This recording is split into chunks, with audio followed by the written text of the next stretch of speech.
Marissa Kanemoto recently graduated from Gunn High School and is excited to have entered a phase in her life where she means somewhat more than the sum of 3 standardized test scores and her GPA. She attended the California State Summer School for the Arts in 2012 for creative writing and was the president of her school's creative writing club. In the fall, Marissa will attend UC San Diego as a literature major. She's been an intern for Peninsula Literary for about a year. Please welcome Marissa Kanemoto.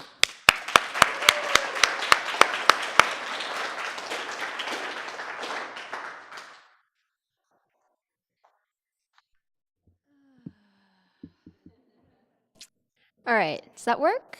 All right, otherwise I'll just talk really loud. I can do that too.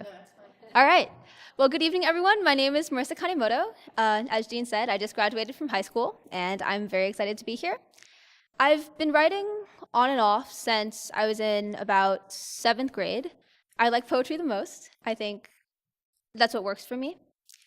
I'm going to be an English major. I've been here before, but mostly just telling people what to do and asking for money. So now I get to stand on this side. It's really exciting for me. So I'm going to talk mostly about being in high school. There's 4 people here, myself included, that were recently in high school.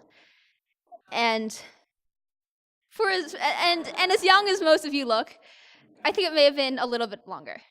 The Palo Alto, the Bay Area is an interesting place to be in high school. So, things people say to someone who likes to write. How do you write a poem every day, or even most days?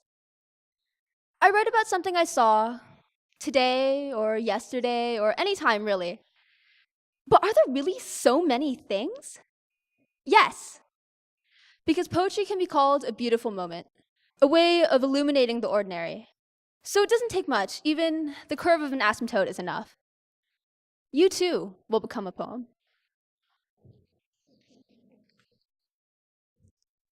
Advice for underclassmen. I want to sit down with every student and their yellow papers, a list of classes and arbitrary check marks, their preconceived notions of success, and tell them the truth. Some nights, assignments seem endless, but time marches on anyway, about Saturdays lost to standardized tests when all you really want is breakfast, how to balance your schedule to survive, that sleep is a necessity. Even if they laugh and tell me they already know, life exists outside the bounds of perfect numbers in rows, a fact too easily often forgotten.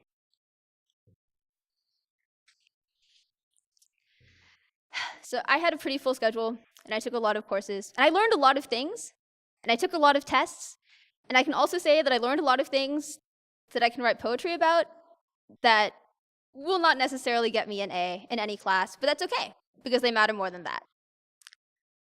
Lessons from economics.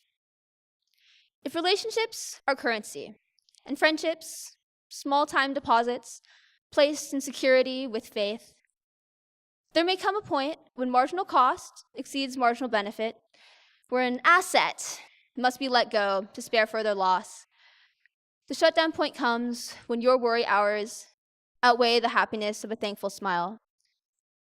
But people are not capital.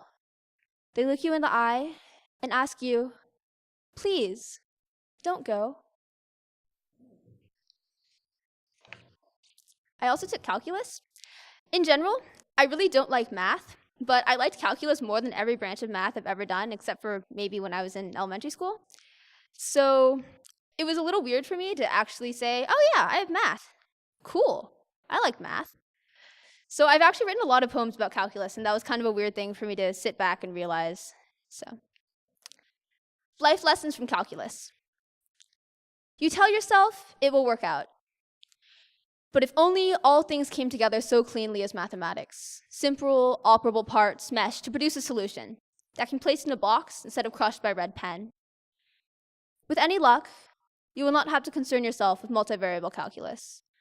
Armed only with skills to dismantle one variable at a time, one x, one y. May you handle the rest of your life so simply.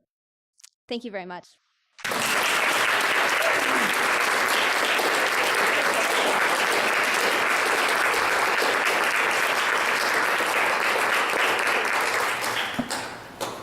Oh, thank you, Marissa. I raised her. That's one bad cat, Harry.